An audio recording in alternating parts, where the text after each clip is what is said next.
Royal families, presidents, and heads of government usually travel in great comfort. Most countries have special aircrafts for transporting top officials. For some of them, one airplane is enough. Others use entire fleet of comfortable airliners. But they are also who simply do not have their own plane. Today I will tell you about the aircrafts of the leaders of the most powerful world countries. USA.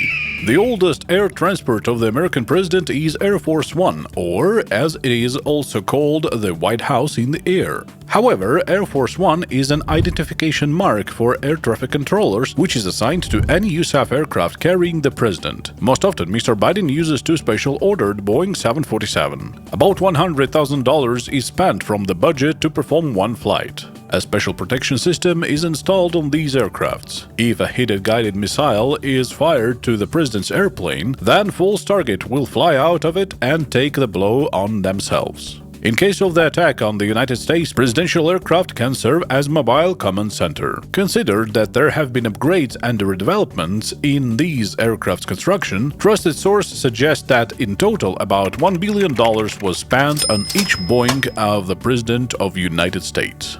China. Chinese leader Xi Jinping, unlike his colleagues, does not have his own number one flight. For state visits and business trips, Mr. Xi using two Boeing 747 Air China Airlines. The cost of each of them at the time of construction was about $250 million. As soon as foreign visit is planned, the aircraft are carefully checked by the security service and sent for refitting. Some of the seats are being dismantled in the cabin. Instead of them, there is a spacious living room, a bedroom, and an office. This is not most convenient story as for me, because Mr. Xi simply cannot fly somewhere if there is an urgent need for it. Russia.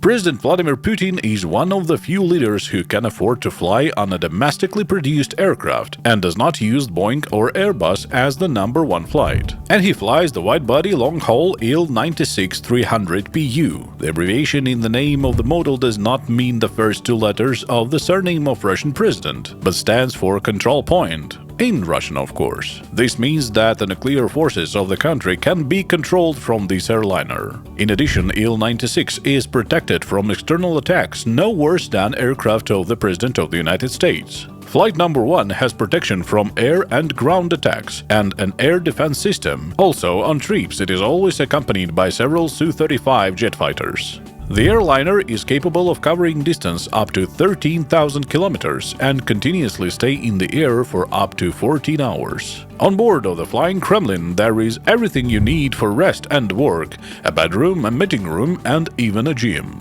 The Putin Sky Office area is more than 10 square meters. The cabin is decorated with tapestries inlaid with gold and precious stones. There is no data of the price of the presidential Il-96 in the public domain. However, according to information from trusted sources, the plane of the President of Russia costs about $500 million. Be sure to write in the comment about what other planes or interesting aviation facts you want me to tell you. And if you need to rent a plane or helicopter, you can contact us at Avitara Aira. You will find links in the description.